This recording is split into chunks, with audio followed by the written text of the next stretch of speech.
Welcome back. As we are talking about Dean Mohammed's crucial interventions, it's very important to situate it alongside other documentations of India, as we were discussing in the last class. It might be interesting to look at those comparisons. And Michael Fisher does this comparison pretty aptly, where he puts together two documents. One is William Hodges Travels in India, 1780 to 1783. Hodges, an artist who had earlier gone with Captain Cook to South Pacific, covered much the same territory as Dean Mohammed. And at a specific place, and we'll read both the accounts of a specific place that both of them write about, and try to examine what are the differences that come up. This place is the Hermitage Island near of Jangera in the Ganga River. Hodges writes, "The situation this Holy Father has chosen is certainly proof of his taste and of his judgment. From the top he has most extensive prospect of the country and the river, and in the summer heats it must be cooler than any situation in its neighborhood." So they go to he's gone to a hermitage, there's a temple, and it's on a kind of a hilly place. So he is talking mostly in terms of its demography, climatic condition. That's why he talks about that it's at the top, and as we know about the British penchant for a 360-degree vision. If you go to any of the dak bungalows or any of the British accommodations and offices in the hills, especially in India, you will see that they are located almost towards the top of it. Impractical move, but then it gave them that idea of a panopticon from where they can survey the world. As the Lord, you should be able to survey the world. And also post 1857, when the discourse of difference comes in, that kind of became the state policy, that you should be also away from the natives as much as possible, so that the distance in terms of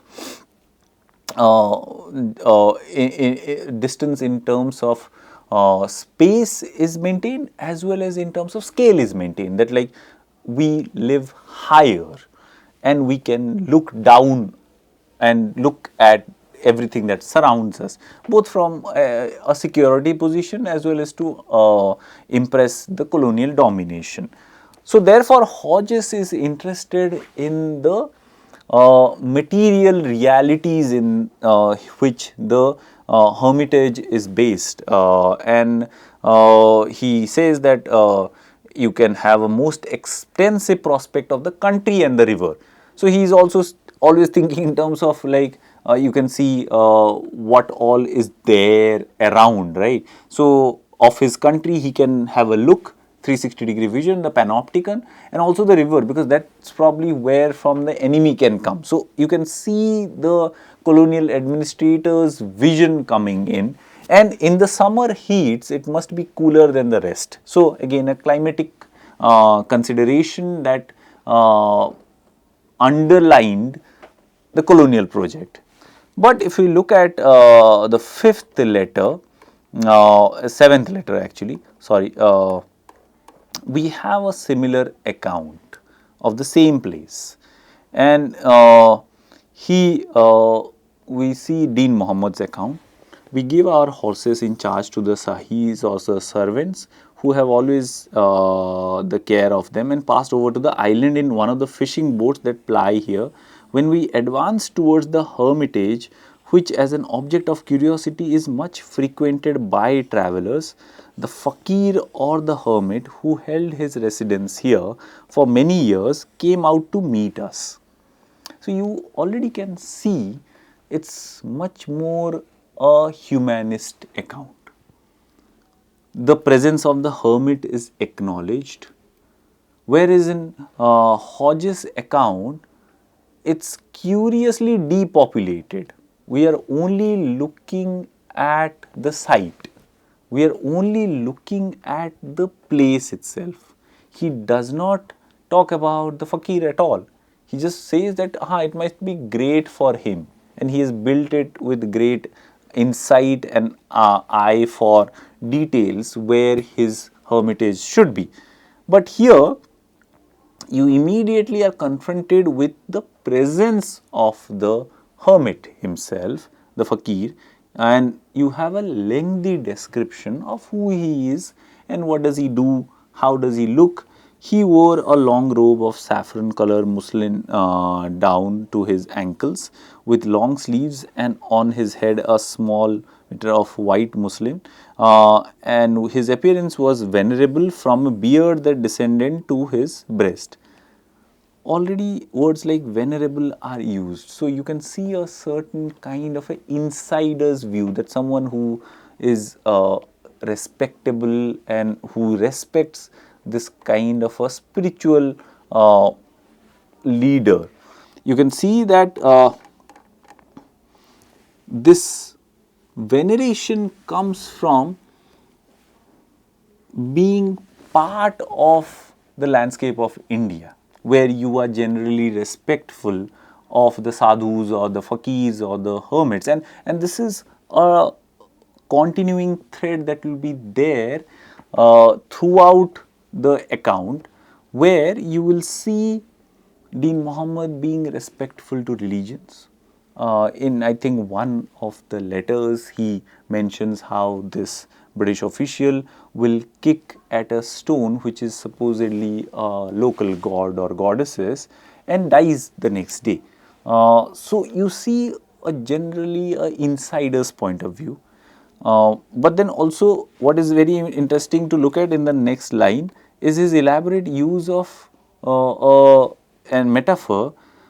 Though the hand of time conferred some snowy honors on his head, which basically means grey hair, that the sadhu had grey hair, which negligently flowed down his shoulders a considerable length, yet in his countenance you might read that health and cheerfulness were his companions.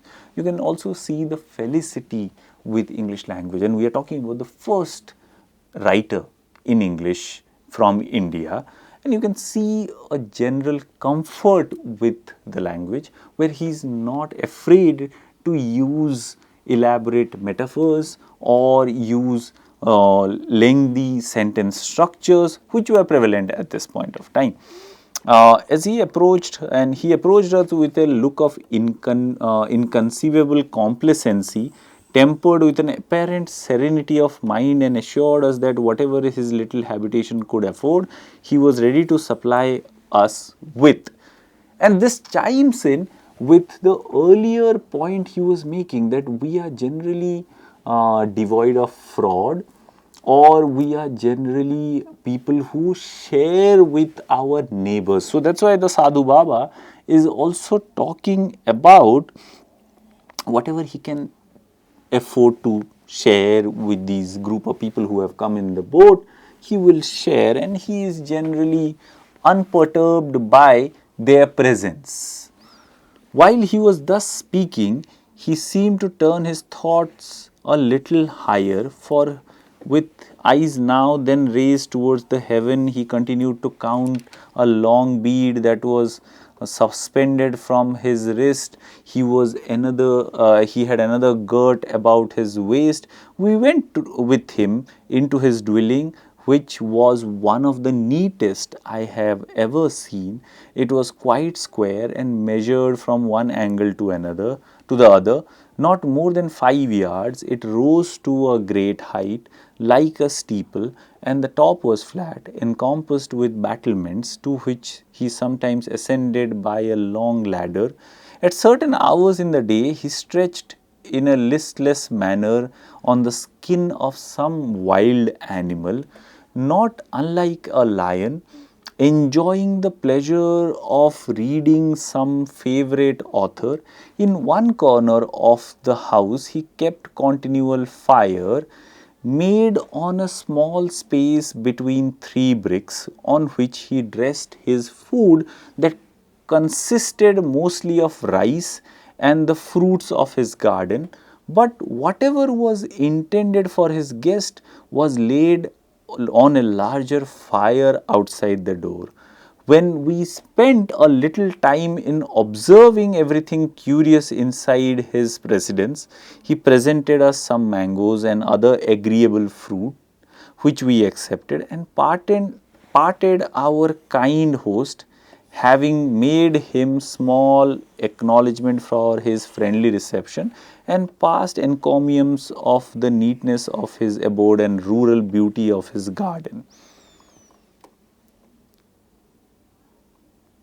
And as you can see,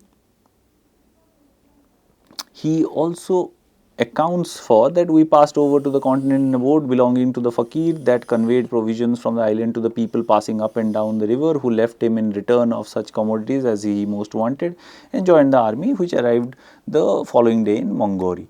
So you can see that he highlights that the fakir also had a spiritual angle to him, was seemed like a visionary person who also had visions and then lived an austere life. So you have a humanist view of the fakir, unlike the depopulated version by Hodges.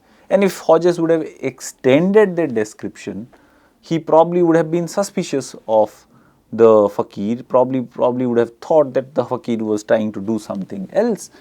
But Hodges also does not take interest in the fakir himself.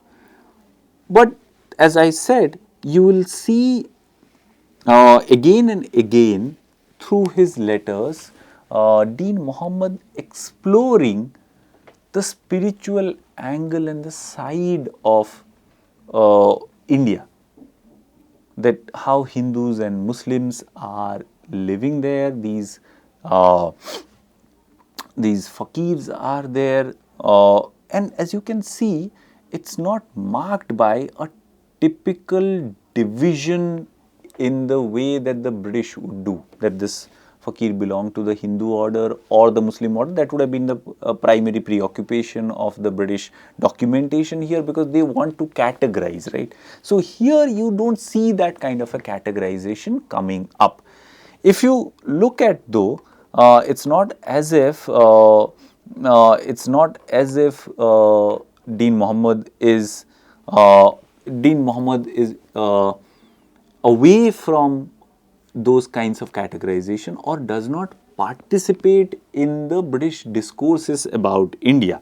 Many times he would represent the British Army as the establisher of rule and law. He would show that how there are these criminal tribes, or there are these savages who trouble innocent Indians, and how the company comes as a rescue to them. We will look at one such example of such an event, uh, where the British become the kind of Maibap who establish the rule of law. Let me try to find that portion. Yes, in this section, as we will read now together, we see that as we were advancing on our march, we met a number of Hindu pilgrims proceeding on their journey to Sitakund and reach Bhogolpur, which is Bhagalpur, as our editor tells us, in about 15 days after we left Mongori. We encamped outside the town, which is by no means inconsiderable for its manufacturers. It has a mud fort, and you can see the details, that like what is the fort made out of, and what kind of things people wear, the tablecloths, the turbans, and what kind of manufacturing happens at this point, and what kind of industries are there. As you will see, at the what happens when they are there, before we set out, we perceived that Captain Brooke, a very active officer at the head of 5 companies of sepoys stationed at the different parts of the neighboring country, had been sometime engaged in the pursuit of Pahariyas, a savage clan that inhabit the mountain between Bhagalpur and Rajmahal, annoy the peaceful resident and unwary traveller. Numbers happily were taken through the indefatigable zeal of the ever gentleman and justly received exemplary punishment, some being severely whipped in public manner, and others who were found to be more daring and flagitious, suspended on a kind of gibbet and ignominiously exposed along the mountain conspicuous brow in order to strike terror into the heart of the accomplices. That they were severely punished. These clans, these Pahadis who were creating havoc in these lands. The British were trying to make an example out of that, lawlessness will not be forgiven. He then repeats and then he elaborates another example of this, that our army being very numerous, the market people were attacked by another party of Pahadiyas who plundered them, wounded many with their bows and arrows, and the picket guards closely pursued them, killed several, and apprehended 30 or 40 who were brought to the camp. Next morning, our haughty walis, grass cutters and bazaar people went to the mountains about their usual business of procuring provender for the elephants, grass for the horses and fuel for the camp. A gang of those licentious savages rushed with violence on them, inhumanly butchered 7 or 8 of our people, carried off 3 elephants and many camels and several horses. After this, to suppress this kind of in pursuit of this kind of a lawless aggressor, some of whom them luckily found ploughing in a field to which they were directly by 2 or 3 men of the Providence, rescued them from cruelty, and then are met with the company's brute force. Our gallant soldiers, swift as the lightning's flash, pursued, overtook, and made 200 of them prisoners, who were escorted to the headquarters by orders of Colonel Grant, severely punished for their crimes, some having their ears and noses cut off, others hung in gibbets. Their bows and arrows and ponderous broadswords that weighed at least 15 pounds each, of which they were deprived, were borne in triumph as trophies of the little victory. 2 of our haughty walis, supposed to be massacred by them before this expedition, were found in miserable state from their unmerciful treatment. They were endeavoring to crawl into the camp, disabled and almost bleeding afresh from recent wounds. The elephant and the camels, which those useful people took with them for the purpose of bringing certain supplies to the army, were left behind in the hurry of sanguinary and rapacious enemies' flight. Cruelly mangled and weltering in their blood, our very horses, bullocks, had iron spikes driven up their hoofs, from which they must have suffered extreme torture. They were all with some difficulty brought back to the camp, and though taken every possible care, a few only of those animals were restored, and the rest died in the anguish of exquisite pain. So what you see here is a typical description of those criminal tribes that the British were so fascinated by and have documented extensively. And the moral of the story, in which Dean Muhammad's account also participates, that this general lawlessness that is there, that people are being robbed, there is no sense of justice or law or order in the society. And against that kind of a criminal tribe and their brutality, and you can see the brutality is not only marked against human beings but also against animals. And as he writes that that iron spikes were driven up the hoofs of horses and bullocks, who would have really felt the pain. And men were enslaved and would have been like tortured. So both human beings and animals are tortured by these people. So there is a sense of general lawlessness. As the company passes through, it establishes those outposts and also laws and rules through which the local people are safeguarded. So, in general, the motto that, in general, the moral that he wants to highlight through the incidents like this is that the company establishes the rule of law like it promised to do.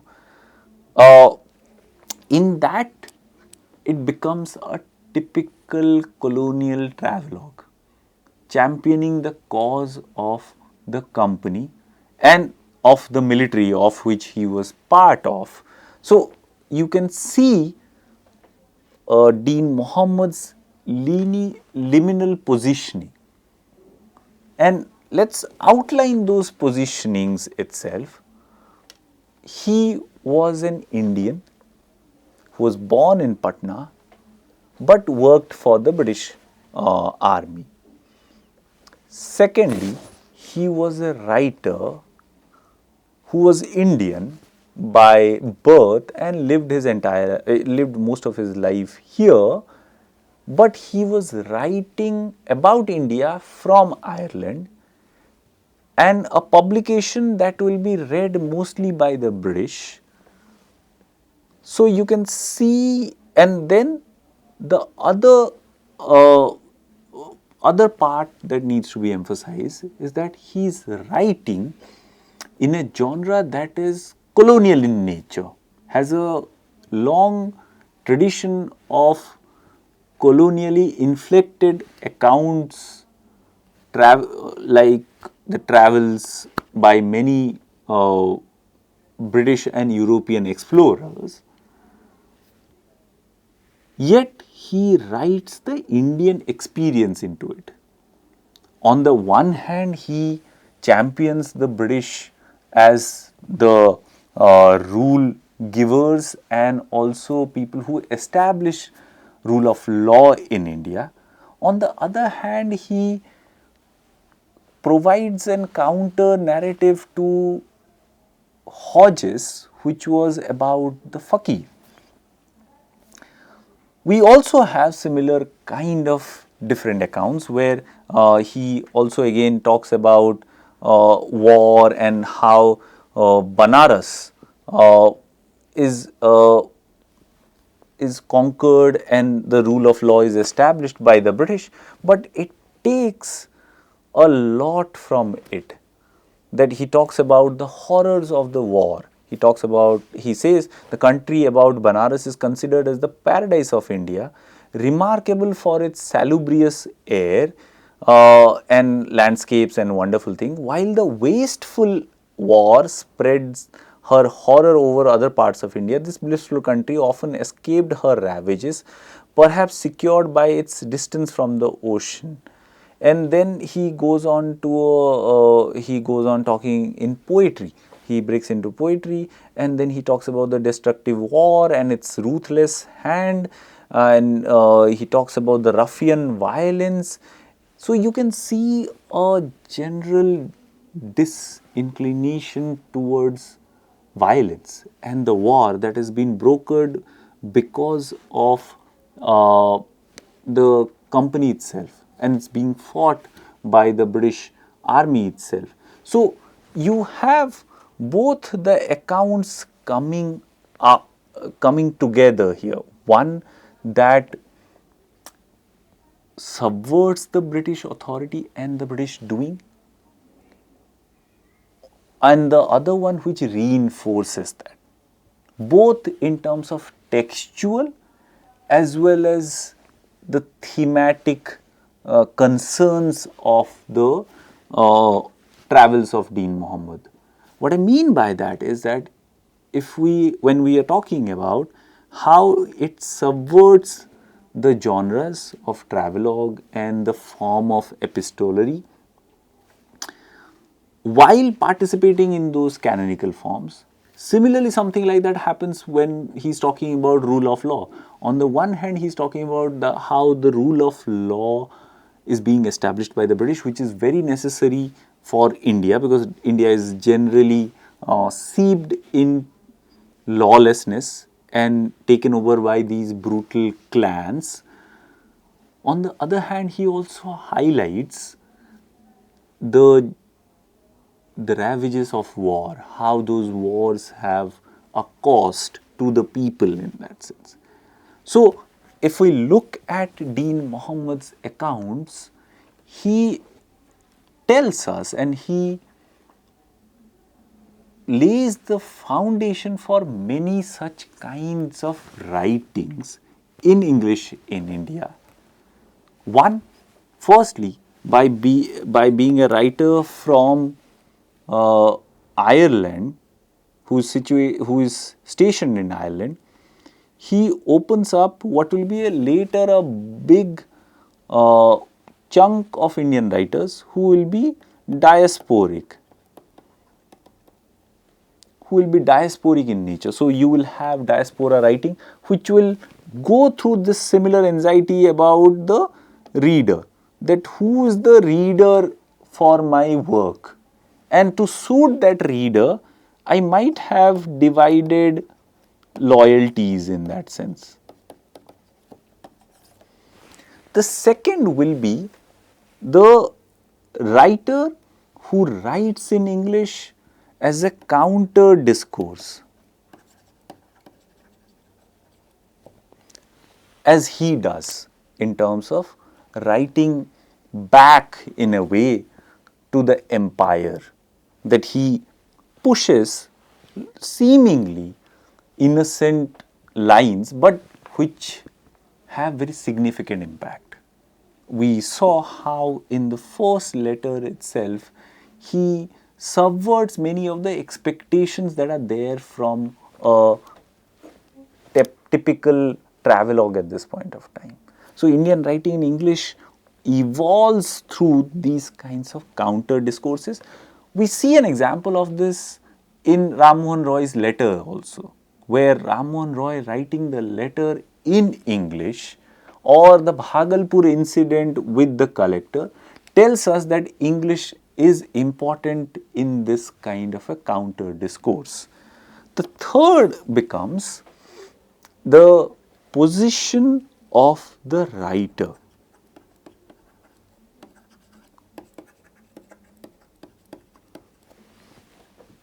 The writer's affinity to different groups, that he is indebted to Godfrey Van Baker, but also he is indebted to the Indian people, which directly correlates to the divided loyalties part. So, one starts seeing many of these